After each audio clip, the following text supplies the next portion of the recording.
En nombre del Padre, y del Hijo, y del Espíritu Santo. Amén. Alabado sea Jesucristo.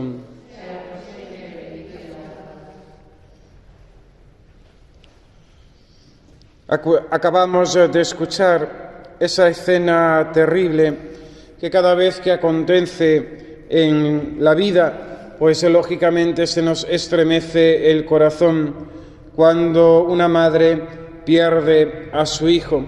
Y además, para más INRI, esta mujer era viuda.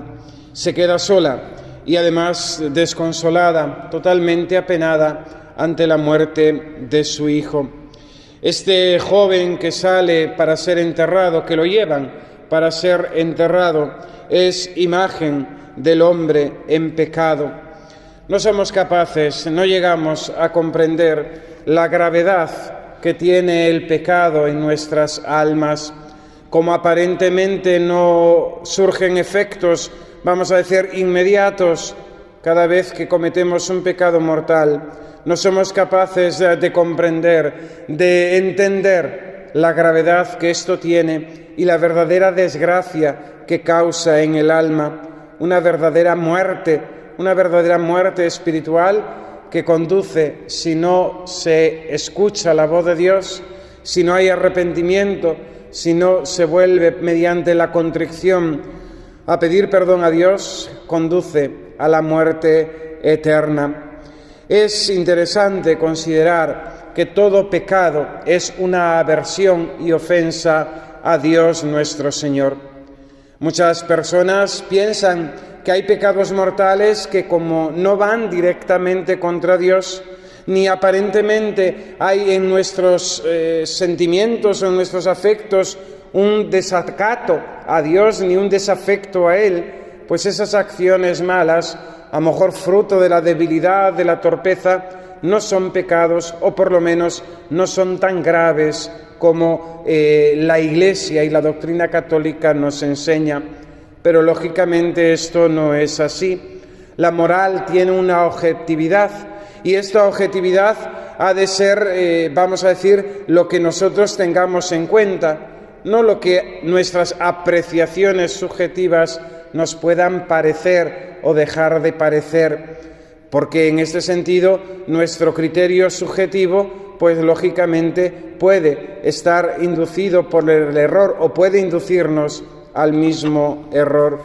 Es interesante considerar el pecado como esta aversión a Dios nuestro Señor y cómo en este sentido ofendemos a Dios nuestro Señor, no solamente en cuanto que faltamos a un mandamiento, a un precepto, sino que también, lógicamente, nos rebelamos contra la autoridad de Dios, que es legislador. Él es el creador de todas las cosas le pertenecen y por ser Dios, Dios tiene el derecho de establecer leyes, la ley de los 10 mandamientos y nosotros cumplirla. Así, cuando Dios entrega toda la creación al hombre en el jardín del Edén, Dios establece el mandamiento de original: no comerás del árbol de la ciencia del bien y del mal, porque si comes de ese árbol, morirás. Cuando Adán y Eva comen del árbol, se rebelan contra Dios, no quieren estar sometidos, en definitiva, no quieren reconocer su condición de criaturas y que Dios es legislador y que Dios es juez. Cuando pecamos mortalmente, ofendemos a Dios nuestro Señor también como nuestro último fin, al que estamos llamados y para el que Dios nos ha creado. Dice en su Teología Moral Rollo Marín que si el pecador pudiese preferir el deleite del pecado de forma eterna, lo haría. Y esto, lógicamente, va contra esa eternidad que Dios nos ha prometido, que Dios nos concede. Ese deseo eterno de vivir en ese deleite del pecado merece también que Dios en su eternidad nos castigue, nos repruebe, porque lógicamente nosotros preferiríamos el pecado a la gracia y la amistad con Dios nuestro Señor. Es lo que Santo Tomás de Aquino llama la eternidad subjetiva del pecador, esa preferencia del pecado a la gracia, a la amistad, a la vida de amor con Dios nuestro Señor. En tercer lugar, cada vez que cometemos un pecado mortal, ofendemos a Dios como nuestro bien sumo e infinito, porque preferimos un bien material, un bien efímero, un bien creado, al bien eterno y al mayor de los bienes, que es Dios mismo. En definitiva, el pecado es darle espalda a Dios, es rechazarle, es no quererle y no desearle y no amarle, porque Él ha de ser amado, porque es Dios y es para lo que nos ha creado, para conocerle, servirle y amarle en esta vida y gozarle eternamente en el cielo. Rechazamos a Dios nuestro Señor en el pecado mortal y lo rechazamos también como Rey nuestro. Dios es Rey por creación, Dios es Rey también por derecho de redención. Cristo nuestro Señor es lo que la Iglesia celebra cada año en la solemnidad de Cristo Rey, y a Él deben estar sometidas todas las cosas, celestes y terrestres, también nosotros, los estados, pero también nuestras familias y también cada sujeto, cada individuo en particular. Rechazamos a Dios, prefiriendo estar bajo la esclavitud y bajo el mandato de Satanás. En definitiva, también cuando pecamos, rechazamos a Dios, que es Padre providente y bienhechor de nuestras almas. Todo cuanto tenemos, todo cuanto somos, el mismo ser y el existir, el abrir los ojos cada día, cada hálito de vida que el Señor nos concede, es un don suyo. En definitiva, al pecar, rechazamos, somos desagradecidos con aquel que nos ha amado tanto y que tanto nos bendice. Y finalmente, al pecar mortalmente, rechazamos a Dios nuestro Señor como juez de nuestras vidas. Lo creamos o no lo creamos, lo queramos o no lo queramos, cuando tengamos que presentarnos después de la muerte delante de Dios, seremos juzgados según nuestras obras.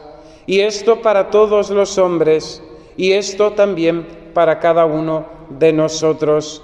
Dios es juez y retribuirá a aquellos que hayan obrado el bien con la vida eterna, a aquellos que han obrado el mal con la condenación y el infierno.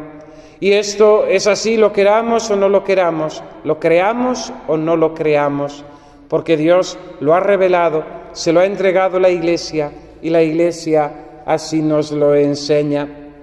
Esa madre llora por ese hijo perdido, y es la Iglesia cada año en la Santa Cuaresma que llora también por aquellos pecadores que no se convierten, por aquellos que se resisten a volver a la gracia, que se resisten a confesar sus culpas y sus pecados.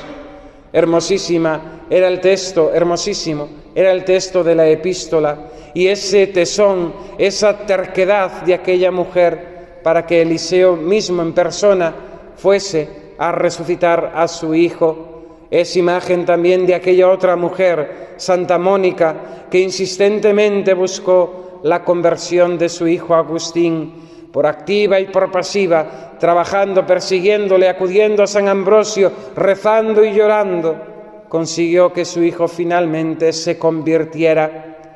Cada vez que un pecador acude al sacramento de la penitencia, cada vez que un pecador se confiesa de sus pecados y recibe la absolución, es una nueva resurrección, una resurrección espiritual a la vida de la gracia.